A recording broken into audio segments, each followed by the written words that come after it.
मोहनपुर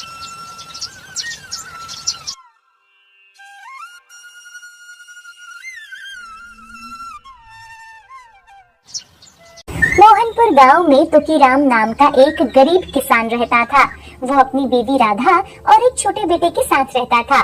धन संपत्ति के नाम पर उसके पास एक छोटा सा खेत था, जहां वह मटर की खेती किया करता था। तुकीराम हर सुबह हल लेकर खेत की तरफ निकल जाता था। खेती से जो कुछ भी फसल होती थी उसे वह शाम में बेचकर जैसे तैसे अपना गुजारा करता था। दूसरी तरफ तुकीराम के घर के बगल में कालूराम का घर था। वह एक चरवाहा था। कालूराम के पास 2 बकरियां थी, जिससे वह कमाई करता था। कालूराम बड़ा धूर्त और आलसी आदमी था। अपनी आलस की वजह से कालूराम ने अपने खेत को बर्बाद कर दिया था, इसलिए वह तुकीराम की मेहनत से जलता था। तुकीराम के खेत में उगी फसल को देखकर कालूराम को खूब जलन होती थी, इसलिए धूर्त कालूराम हर रात में चुपके से अपनी दोनों बकरियों को उसके खेत में छोड़ आता था। रात भर में बकरियां मटर की फसल को खाकर खराब कर देती थीं। अगली सुबह जब तुकीराम उठकर खेत जाता तो कुछ ही फसल सही सलामत रहती थी। हे भगवान, हे मोरी फूटी किस्मत, मेरी फसल कौन बर्बाद कर रहा है। तुकीराम बची कुची फसल को ही बाजार लेकर जाता था और उसे बेच देता था। उसके बदले में उसे बहुत कम पैसे मिलते थे। दूसरी तरफ कालूराम को ये सब देखकर बहुत खुशी होती थी। वो हर रात अपनी बकरियों के लिए चारे का इंतजाम तुकीराम के खेत से ही कर दिया करता था। उस तुकीराम के बच्चे को कभी भी पता नहीं चलेगा कि उसके मटर कौन खा जाता है। दिन ऐसे ही बीतते जाते हैं। फसल कम होने के कारण तुकीराम की गरीबी बढ़ती जाती है। एक दिन तुकीराम के घर में बस एक दिन का ही राशन बचा है। अगर कल सुबह अच्छी कमाई नहीं हुई तो खाने के भी लाले पड़ जाएंगे। राधा, भगवान जाने हमारे खेत पर किसकी बुरी नजर है। अभी जो कुछ भी है उसे पका लो, कल से मैं कुछ देखता हूँ। इतना सुनकर राधा घर में बचे कुचे राशन से खाना बना देती है। जैसे ही वे सब खाने के लिए बैठते हैं कि तभी उसके दरवाजे पर खटखटाने की आवाज आती है।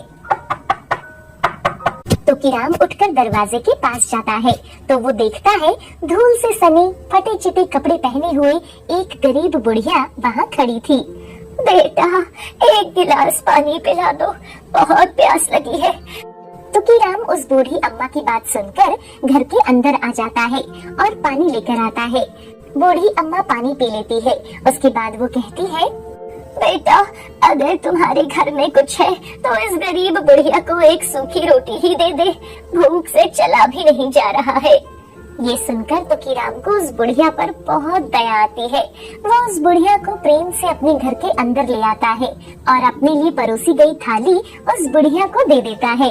बूढ़ी अम्मा प्यार से भरपेट खाना खाती है। खाना खाने के बाद बूढ़ी अम्मा बहुत खुश हो जाती है। वह तुकीराम और उसकी पत्नी को खूब आशीर्वाद देकर उस घर से चली जाती है। उधर तुकीराम और उसकी पत्नी भूखे ही रह जाते हैं। तुकीराम कहता है, राधा, जो कुछ भी बचा है मुन्ने को भरपेट खिला दो, मैं एक बार खेत देख कर आता हूँ। तुकीराम खेत में जाकर मटर की फसल को एक बार देख आता है।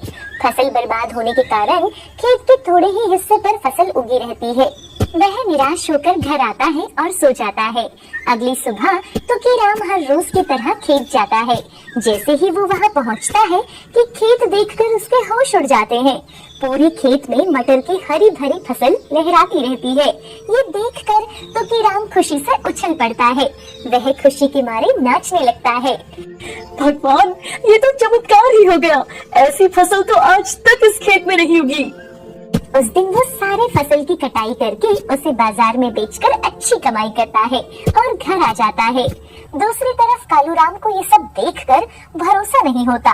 वह मन में सोचता है, अरे मैं तो बकरियां छोड़ आया था, फिर इस तुकीराम की फसल बच कैसे गई। कालूराम तुकीराम की खुशी देख देख कर परेशान होने लगता है। दूसरी तरफ तुकीराम का खेत हर सुबह अपने आप मटर की फसल से भर जाता है। वह हर रोज मटर बेचकर खूब कमाई करने लगता है। कालूराम हर रोज की तरह रात के अंधेरे में अपनी दोनों बकरियों को तुकीराम के खेत में छोड़ देता है। इसके बाद वह अपने खेत में टहलने लगता है। तभी अचानक से उस खेत के बीच से बहुत तेज रोशनी होती है।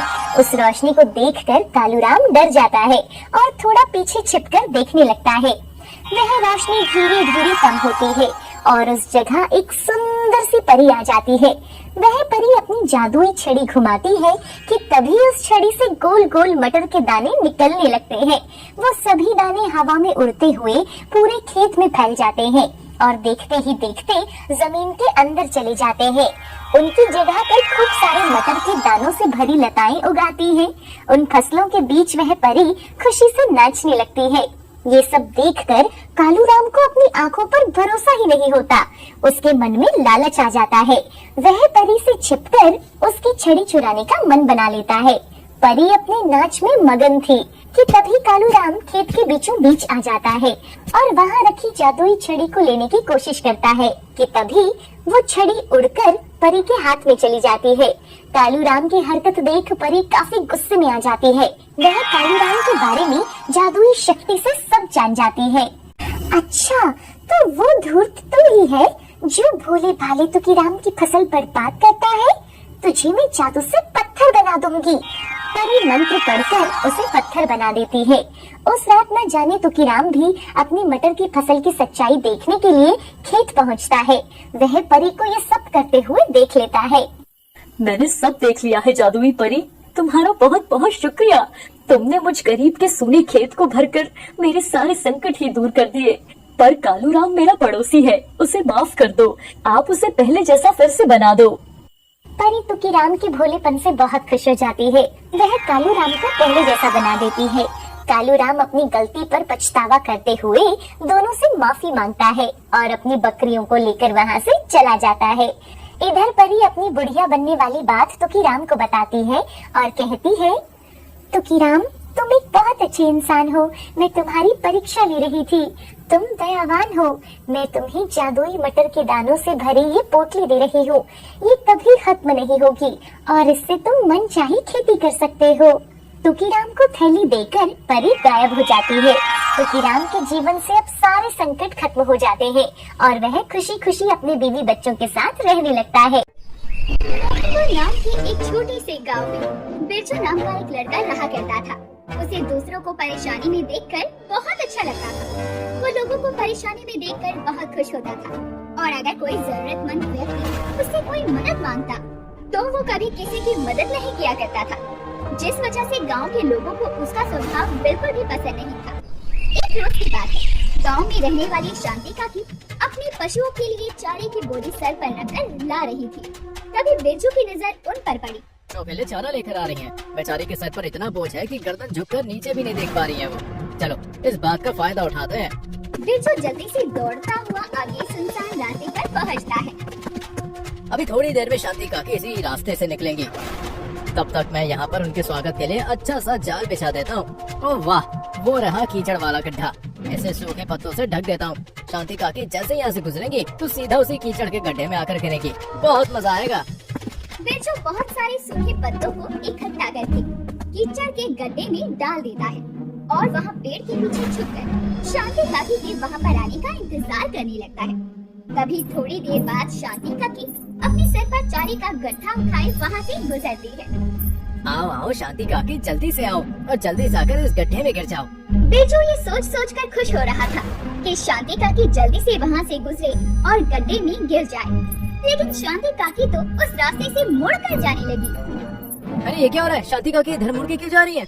अरे शांति काकी, आप उधर किधर जा रही हो? बिरजू, तू अचानक यहाँ पर कैसे आ गया? अभी तक तो यहाँ पर कोई भी नहीं था। अरे मैं तो अभी आया ही हूँ, लेकिन आपका घर तो उस तरफ है ना, तो आप इस तरफ कहाँ जा रही हो? हाँ हाँ जानती हूँ, घर तो मेरा उस तरफ ही है, लेकिन मेरी जेठानी ने भी अपने पशुओं के लिए चारा मंगवाया था, तो मैं उस तरफ से आते हुए उन्हें देना भूल गई थी, तो वही देने के लिए दोबारा यहाँ से जाना पड़ेगा। अरे अरे अरे शांति काकी, अब आप कहाँ वापस उतनी दूर जाओगी? आप एक काम करो, आपको अपनी जेठानी को जितना चारा देना है वो आप मुझे दे दो। मैं उसी तरफ जा रहा हूँ, तो जाते हुए उन्हें मैं चारा दे आऊंगा। आप परेशान मत हो, अब सीधी सीधी अपने घर चली जाओ। सच सच बता क्या बात है, क्योंकि तू और किसी की मदद कर दे ऐसा तो कभी हो ही नहीं सकता। जरूर इसके पीछे भी कोई ना कोई वजह तो जरूर है। तू रहने दे, मुझे तुझ पर बिल्कुल भरोसा नहीं है।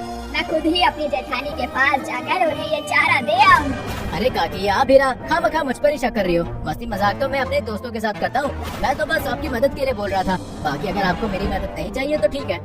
अच्छा, अगर तू इतना बोल रहा है तो फिर ठीक है, ले ये एक गट्ठा ले जा, मैं अपने घर चलती हूँ। शांति काकी चारे का एक गट्ठा बिरजू को देकर आगे की ओर निकल जाती है और बिरजू उस दूसरे गट्ठे को लेकर शांति काकी के गड्ढे में गिरने का इंतजार करने लगता है। शांति काकी जैसे ही थोड़ी आगे पहुंचती है तो उन पत्तों की वजह से उन्हें कीचड़ का वो गड्ढा नजर नहीं आता और वो सीधा कीचड़ में जाकर गिरती है। हाय राम रे, मेरी तो कमर ही टूट गई रे।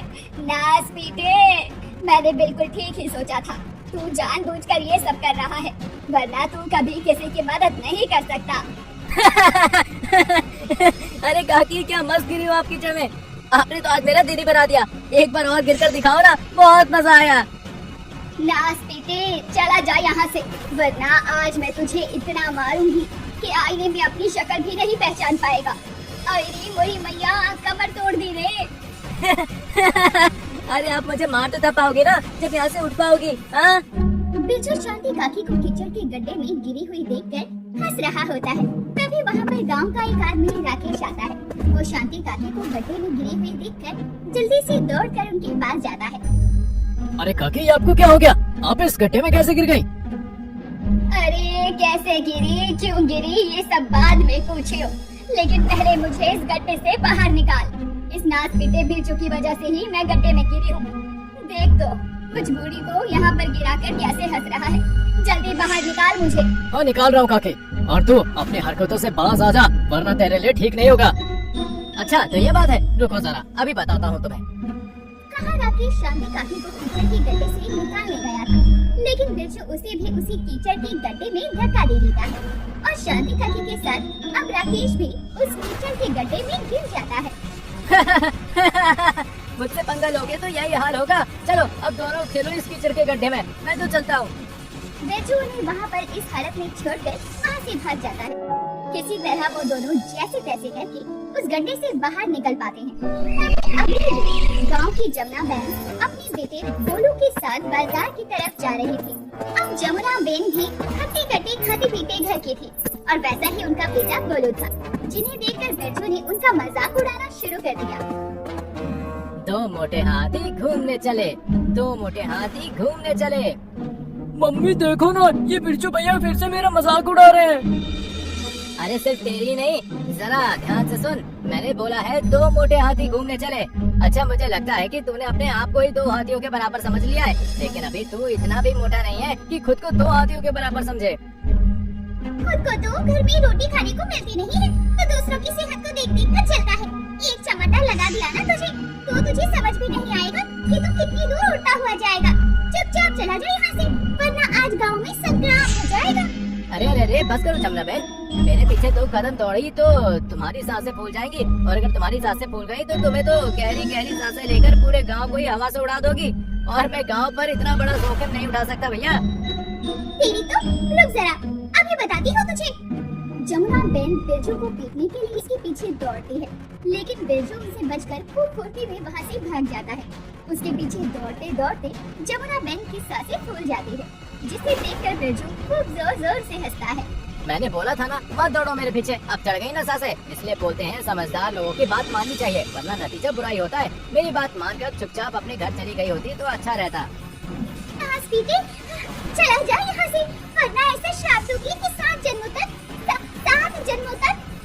पहले इस जन्म में ढंग से सांस तो ले लो, उसके बाद मुझे आप आराम से श्राप दे देना, वरना कहीं पता चले कि मुझे श्राप देते देते तुम्हारी सांसें ही अटक गई और मैं अपने ऊपर किसी की सांसों के रुकने का भार भी नहीं ले सकता। हाँ।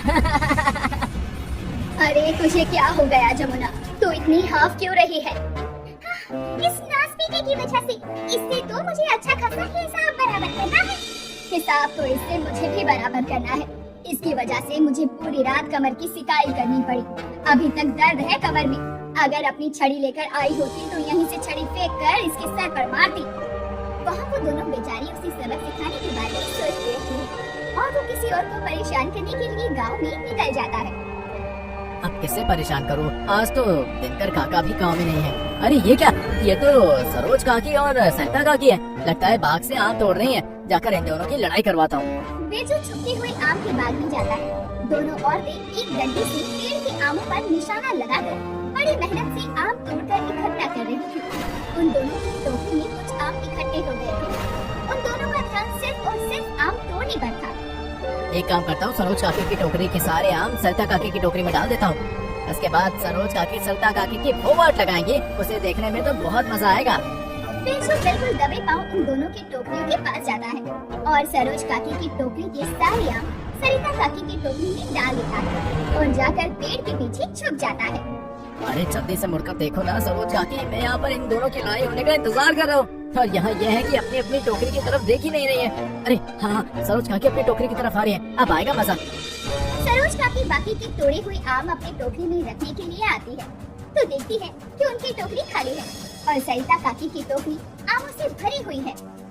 अच्छा, मैं यहाँ पर इतनी मेहनत से आम तोड़ तोड़ कर अपनी टोकरी में इकट्ठे कर रही हूँ और ये सरिता मेरे सारे आमों को अपनी टोकरी में रख रही है। अब मैं बताती हूँ इसे। सरिता, अरे ओ सरिता, जरा यहाँ तो आना। हाँ बोलो, क्या हो गया सरोज बहन?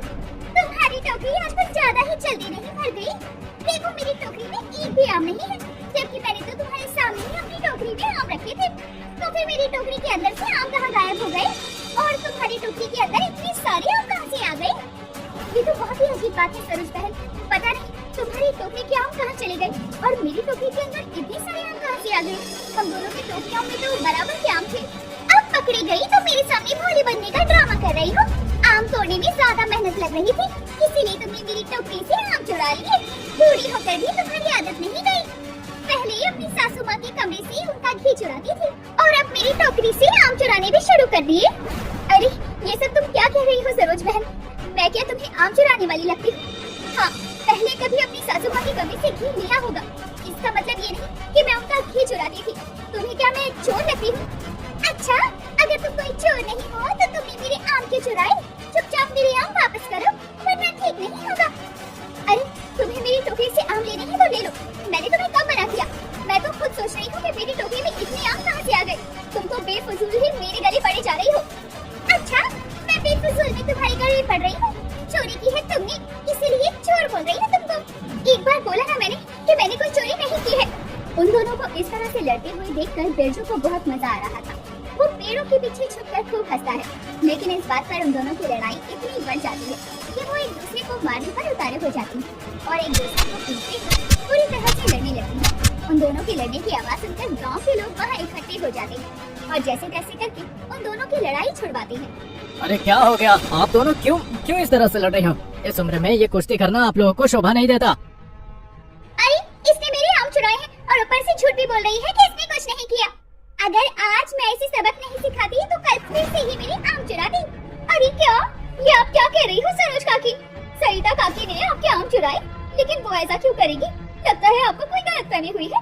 सरिता काकी ऐसा नहीं कर सकती। जमुना बहन उन दोनों को समझा के रही होती है कि तभी राकेश की नजर पेड़ों के पीछे छुपे बिरजू पर पड़ती है। बिरजू को वहाँ देखते ही राकेश सब कुछ अच्छी तरह समझ जाता है। आप दोनों जिस वजह से लड़ रहे हो, असल में वो इस बिरजू का किया धरा है। देखो वहाँ पर कैसे पेड़ के पीछे छुपकर आप दोनों की लड़ाई के मजे ले रहा है। हे भगवान, इसका मतलब इसने मेरी टोकरी से आम निकालकर सरिता की टोकरी में डाली। नास बेटी, तो एक बार जरा यहाँ पर आ। पेड़ के नीचे छुपकर क्यों खड़ा है? बेवकूफ थोड़ी ना हो, जब मैं वहाँ पर आऊंगा तुम सबके हाथ रख गया तो सबके सब मुझ पर अपना हाथ साफ कर दोगे। लेकिन एक बात तो है, तुम गाँव वाले हो बड़े बेवकूफ, कैसे छोटी सी बात पर एक दूसरे से लड़ने लग गए। लेकिन मुझे आप दोनों की लड़ाई देखकर बहुत मजा आया। अरे तो रुक जरा। सरिता अपनी टोकरी का आम बिरजू के सर पर मारती है, लेकिन वो उस आम को लेकर वहाँ से भाग जाता है। मुझे माफ कर दो सरिता बहन, उस बेवकूफ की वजह से मैंने तुमसे लड़ाई की, तुम पर शक किया। कोई बात नहीं सरोज बहन, लेकिन इस बिरजू की वजह से गांव में सब परेशान हैं। ये सब लोगों को मुसीबत में डालता है, लोगों की लड़ाइयाँ करवाता है। किसी दिन जब ये किसी मुसीबत में फंसेगा ना, तब इसे पता लगेगा कि दूसरों को मुसीबत में फंसाने से उन्हें कितनी तकलीफ होती है। बिरजू भले ही गांव वालों को जितना मर्जी परेशान करता था, लेकिन वो अपनी छोटी बहन सपना से सबसे ज्यादा प्यार करता था।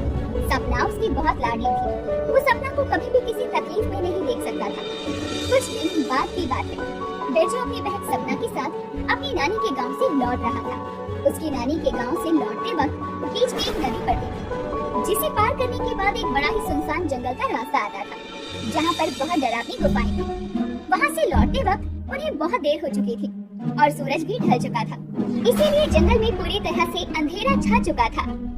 भैया, मुझे बहुत डर लग रहा है, मैं मैंने सुना है जंगल में बहुत सारे डाकू रहते हैं।